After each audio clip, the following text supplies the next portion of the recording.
Bismillahirrahmanirrahim. Assalamualaikum warahmatullahi wabarakatuh. Perkenalkan, nama saya Rifki Wijaya dengan nomor NIM 214220553. Di sini saya akan menjelaskan sedikit tentang ayat tarbawi, yaitu tentang Quran surah Al-Hujurat ayat 11, dan juga tentang hadis tarbawi, yaitu menjelaskan tentang adab seorang pendidik dalam mata kuliah Quran hadis. Yang pertama, saya akan membaca Quran surah Al-Hujurat ayat 11 beserta artinya. A'udzu billahi minasyaitonir rajim. Bismillahirrahmanirrahim.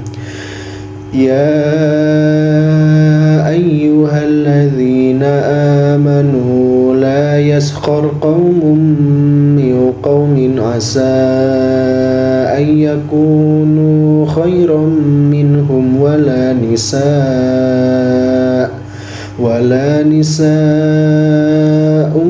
min nisa'in asa ayyakunna khairan minhun wala talmizu anfusakum wala tanabazu bil alqab bi'sa ismul fusuqu ba'dal iman wa man lam yatub fa ulaika humun dhalimun. Shadaqallahul adzim. Yang artinya, wahai orang-orang yang beriman, janganlah suatu kaum mengolok-olok kaum yang lain, karena boleh jadi mereka yang diolok-olokkan itu lebih baik daripada mereka yang mengolok-olokkan. Dan jangan pula perempuan-perempuan mengolok-olok perempuan lain, karena boleh jadi perempuan yang diolok-olok itu lebih baik daripada perempuan yang mengolok-olok. Janganlah kamu saling mencela dan saling memanggil dengan julukan yang buruk. Seburuk-buruk panggilan adalah panggilan fisik setelah beriman.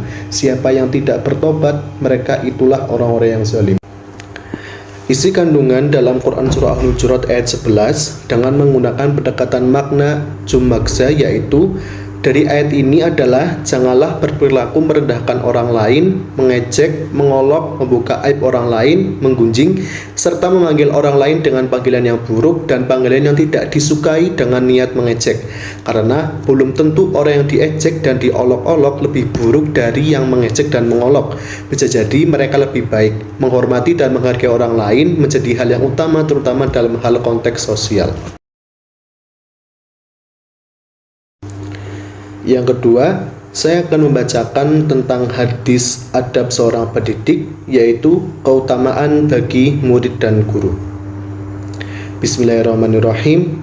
An Abi Umamah qala Rasulullah sallallahu alaihi wasallam, alaikum bihadzal ilmi qabla ayyuqbad wa qabduhu ayyurfa'a wa jama'a baina isba'ihil wusta wallati talil ibhama hakadha thumma qala al-alimu wal muta'alimu syarikani fil ajri wala khaira fi sairin nas.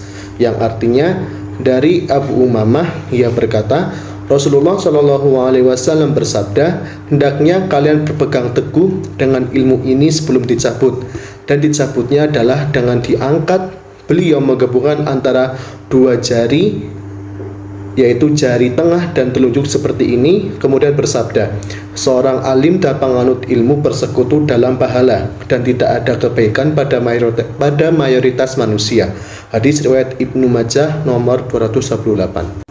Dalam hadis adab seorang pendidik, yaitu tentang keutamaan bagi murid dan guru, dijelaskan di dalam hadis bahwa hendaknya kalian berpegang teguh dengan ilmu ini sebelum dicabut. Maksud dari hadis tersebut, kita harus bisa menjaga ilmu yang sudah disampaikan dengan cara belajar. Seorang guru yang menjadi guru pun harus tetap belajar, karena guru harus menyampaikan ilmu kepada peserta didik.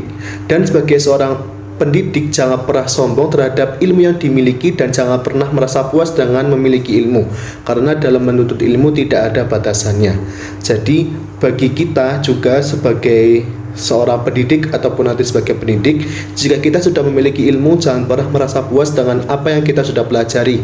Belajarlah terus-menerus tentang ilmu tersebut. Bahkan jika kita mengulangi pembelajaran tersebut, tidak akan rugi bagi diri kita. Dan ketika kita mengajarkan ke orang lain, kita sudah paham dengan ilmu tersebut, insya Allah ilmu tersebut akan menjadi amal jariah untuk kita dan juga akan menjadi suatu keberkahan untuk orang yang menerima ilmu dari kita. Cukup sekian penjelasan dari saya. Mohon maaf bila ada kesalahan kata. Semoga video yang saya buat ini bisa berguna dan bermanfaat untuk saya sendiri dan juga untuk orang lain. Saya akhiri. Wassalamualaikum warahmatullahi wabarakatuh.